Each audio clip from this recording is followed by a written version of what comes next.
Well, the so-called Ketamine Queen has been sentenced to 15 years in prison for providing that ketamine that contributed to the death of actor Matthew Perry. Jasveen Sangha admitted in a plea agreement to working with another dealer to provide the Friends star with dozens of vials of the drug, including the dose that led to his death in October of 2023. Our Melissa Don and legal analyst Brian Buckmeyer join us now for more. So, Melissa, what happened? Yes, Kira. So as we were just learning that the woman reportedly known as the Ketamine Queen, she was just sentenced to 15 years in prison for providing the ketamine that killed beloved actor Matthew Perry. Now, in court just moments ago, there were moving victim impact statements, including from Matthew Perry's stepmother, who said, quote, "The pain you caused is irreversible. You clearly had a talent for making money, but you chose to hurt people." How sad. That was followed by Keith Morrison, that's Matthew Perry's stepfather, saying, "I feel bad for you. I don't hate you. You're a drug dealer. You supplied an addict," saying that Matthew was funny and brilliant and sad and miserable and happy and generous and kind and infuriating in every way. We also learned that the other person there, Kimberly McLaury, she's actually the sister of Cole McLaury. That is the individual who actually died of a drug overdose in 2019. That was unrelated to Matthew Perry, but he died by drugs that were also supplied by Sangha. His sister speaking to the judge and directing her comments to Sangha, saying, "I texted you to stop selling ketamine.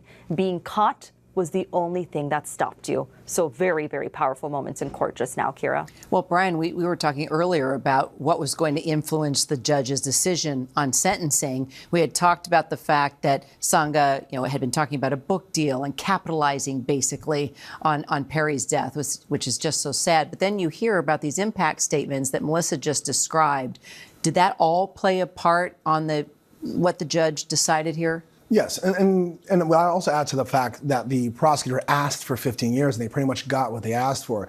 And in federal court, it's very formulaic in terms of how they get to the number of what the sentence will be. And I think what the judge is signaling here is that the math in which the government or the prosecutors went through in terms of determining 15 years is appropriate, even though 65 years was the ceiling here, I think the judge agreed with them in that sense, and that's why he gave them 15 years. It is somewhat surprising to me, though, because all the things that you added, right? The talk about a book deal, the fact that not just one, but two people were killed in connection with this. And then, of course, you have people like, I believe, Debbie Perry, who did not speak at the sentencing hearing, but did submit a victim impact statement asking for the maximum of this case. And they went 50 years short of the maximum. That's somewhat surprising. I would have thought a little bit of a higher number than 15, but in the request, it makes sense. So then why do you think it didn't go higher? It surprised you. Why? In situations like this, is it usually a lot more time?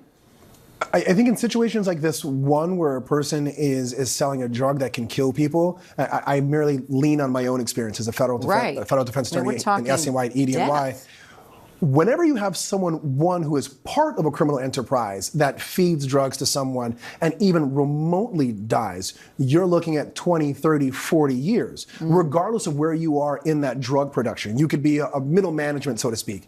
But here's the Ketamine Queen of North Hollywood. I would have imagined this is the head of the snake, so to speak, right? 15 years sounds very light for that position, and the fact that those drugs knowingly ended up killing someone, and that person being the Ketamine Queen continued to sell. So that's somewhat shocking to me, but I assume the prosecutors know more than I do in this case, and they evaluated why 15 was an appropriate number. Don't forget, in the federal system, they only serve about 85% of that sentence. She'll be out sometime around 2037, if my math is correct. Got it. Brian, thanks. Melissa, thank you.